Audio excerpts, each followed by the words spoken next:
Assalamualaikum warahmatullahi taala wabarakatuh.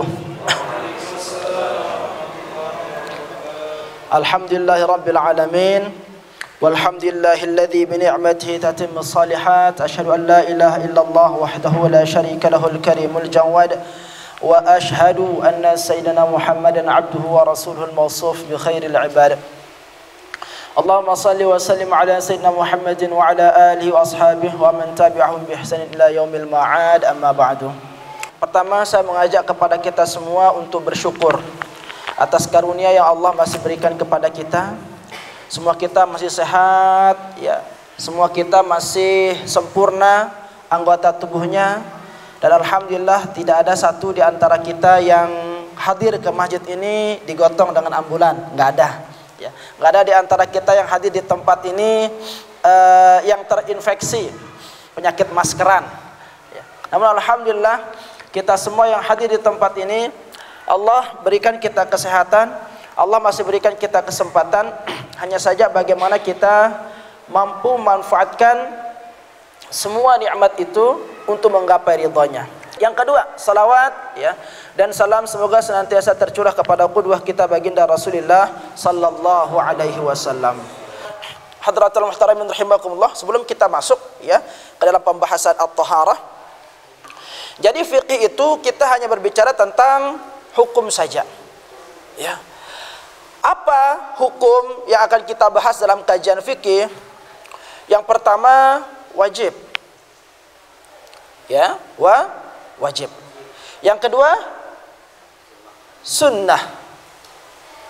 Yang kedua, sunnah. Sunnah ini atau bisa dibahasakan juga dengan mandub. Yang ketiga apa? Mubah. Ya. Yang keempat, makruh. Yang kelima, haram. Tambahannya sah, batal. Ya. Ini saja hukum yang kita bicarakan. Kalau perkara itu tidak wajib, maka dia sunnah atau mandub. Kalau dia tidak sunnah, maka mubah. Kalau enggak mubah, makruh. Kalau enggak makruh, halal. Selain dari yang lima ini enggak ada hukum. Ini hukum yang akan kita bahas di dalam kajian fikih. Selanjutnya, fikih itu apa sih? Fikih itu, ya, kalau kita dari awal lagi berbicara, ya, fikih itu kalau kita bahasakan, kalau kita maknai dengan secara bahasa, maka dia memiliki makna bermakna al-fahmu mutlaqan, paham. Menurut istilah fikih itu ialah, sedangkan dilihat di halaman 3, al-ilmu bil ahkami syar'iyyah al-amaliyah. Ya. Jadi fikih itu ialah ilmu yang mengajarkan tentang hukum-hukum syariat al-amaliyah yang dipraktekkan. Ya. Ilmu yang mengajarkan tentang hukum-hukum syariat. Lanjut, al-amaliyah, yang dimana pengamalan daripada hukum syariat itu al-muktasab, ya, harus sesuai, harus berdasar. Apa dasarnya? Min adillatiha tafsiliyah, harus dengan dalil-dalil yang terperinci, harus menggunakan dalil yang detail. Maka kesimpulannya, fikih itu mengajarkan kepada kita tentang segala macam bentuk amalan-amalan syariat yang semuanya itu harus berdasarkan dalil. Maka dalil yang pertama yang memiliki posisi paling tinggi yaitu apa? Al-Quran. Posisi yang paling tinggi apa? Al-Quran. Karena Allah subhanahu wa ta'ala menurunkan syariat, menurunkan undang-undangnya itu kepada Rasulullah sallallahu alaihi wasallam, dirangkum, ya, Allah subhanahu wa ta'ala taruh itu di Al-Quran. Ini dia. Maka setiap hukum itu harus berdasarkan dalil. Dan dalilnya itu pertama kali harus kita cari di mana? Al-Quran. Maka urutan yang kedua adalah sunnah setelah Al-Quran.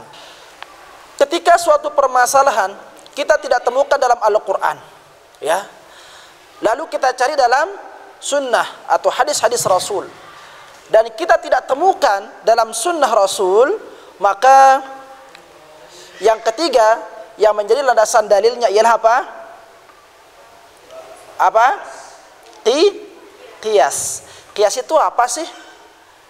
Qiyas itu adalah mencocokkan suatu perkara yang tidak terdapat dalam Al-Quran, yang tidak pernah dilakukan oleh Rasulullah, dicocokkan dengan sesuatu yang mirip dengan perkara yang ingin dicocokkan itu. Ya, suatu perkara yang dicocokkan ya dengan sesuatu yang mirip dengan apa yang terdapat dalam sunnah, dalam praktik-praktik sunnah. Seperti itu qiyas. Nah, semoga apa yang kita kaji bersama pada pagi hari ini Allah Subhanahu wa taala berkahi. Sebelum kita tutup kajian kita hadiahkan qiraatul Fatihah ya kepada pengarang kitab ini khususnya ya. Semoga Allah Subhanahu wa taala merahmati beliau sehingga kita mendapatkan kebarokah daripada ilmunya, dan apa yang kita pelajari dari ilmu yang disampaikan oleh beliau itu mampu untuk kita jalankan.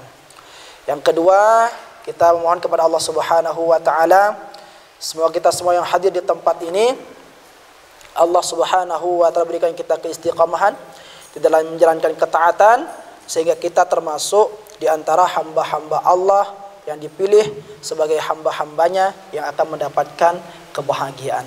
Ala hadhihi niyyah wa likulli niyyatin salihah bisiril Fatihah. Bismillahirrahmanirrahim. Inna siratal mustaqim siratal ladzina an'amta 'alaihim. Subhanakallahumma bihamdika asyhadu an la ilaha illa anta astaghfiruka wa atubu ilaik. Wassalamualaikum warahmatullahi taala wabarakatuh.